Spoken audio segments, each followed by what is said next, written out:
Mm.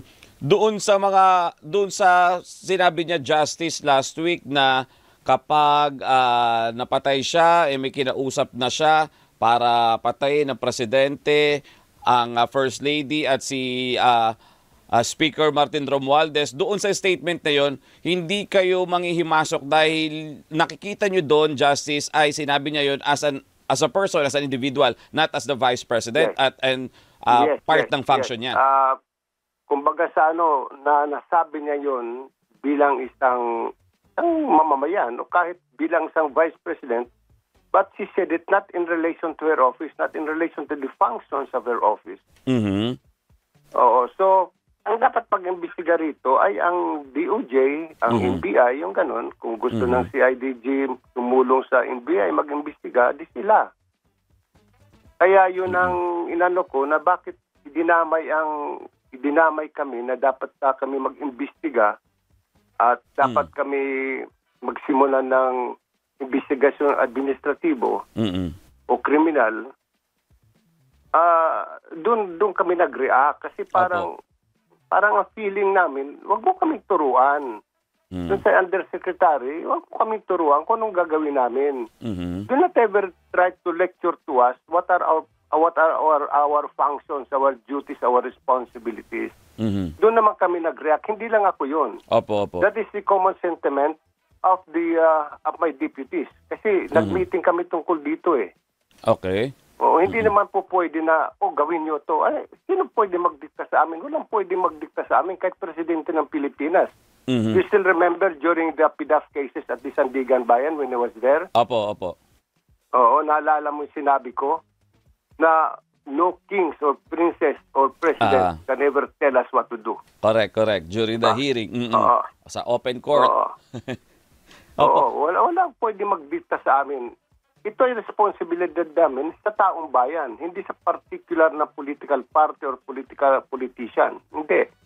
Wala kaming obligasyon sa sino mang politiko o sino mang political party, kundi sa taong bayan lamang.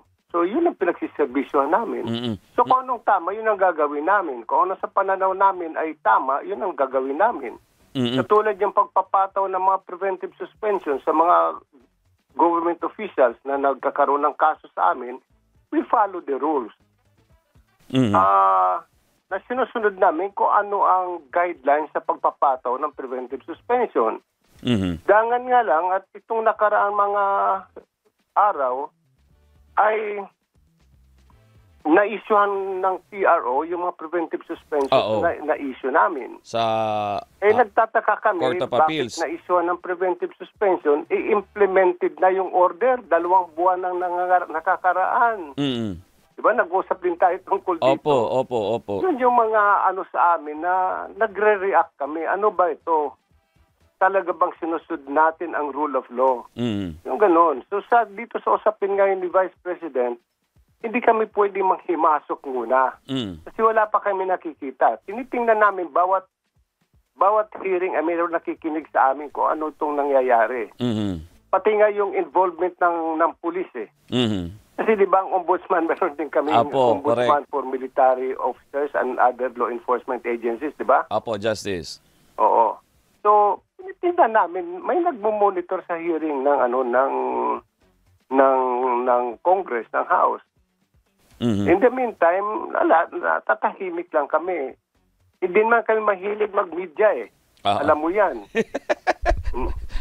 Alam ko po yan. Palagi akong tumatanggi sa inyo. Opo. Nagkataon lamang itong mga pagkakataon na itong mga panahon na ito na kailangan magsalita kami. Kailangan magsalita ako bilang head of office. Actually, sinasabi nga sa akin ng iba, ba't hindi ako kumuha ng spokesperson? Baka mamaya maibang masabi na spokesperson, hindi katulad ng sasabihin ko. Dahil yung sasabihin ko, hindi lamang nagagaling sa utak ko, nagagaling din sa damdamin ko. Tama. Justice, doon po sa issue na binabanggit ninyo kay DOJ Undersecretary Jesse Andres, yung sabi niya, bakit hindi pa kumikilos ang ombudsman? At di po ba, kung tama ako, ay nagpaalala ka naman na may power ang ombudsman kahit na hindi kayo mag-initiate ng investigation, may power kayo na saluhin o ipagpatuloy yung ongoing investigation ng isang agency. Yes. Actually, bago ko nasabi yon, Opo. ang sabi ko, kung sa pananaw ni Undersecretary, kami ay dapat pumasok, kami ay dapat mag-imbestiga, I advise him to just, shut up dahil we will take over the investigation of a case. Pero minsan na hindi namin ginawa yon. Pag nalaman namin na nag-iimbestiga ng NBI, ihintay na lang namin yung complaint na gagawin ng NBI at doon namin hihimayin yung kanilang complaint. Na marunong naman kami rumispeto sa ginagawa sa trabaho ng ibang tao, ng ibang ahensya ng gobyerno. So parang ang pakiusap ko lang sana, nabitawan ko lang yung salitang shut up, is for the Undersecretary to just focus on his work.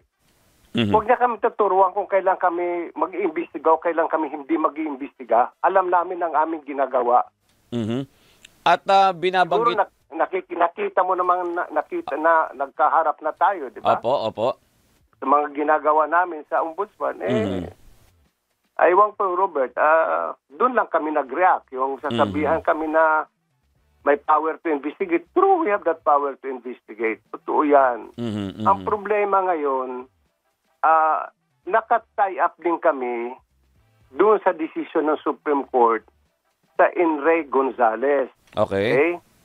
Doon sa Enrique Gonzalez, sinasabi doon na kung yung pag-iimbestiga mo sa criminal o administrativo would result in the dismissal on the impeachment of a impeachable officer katulad ni Vice President.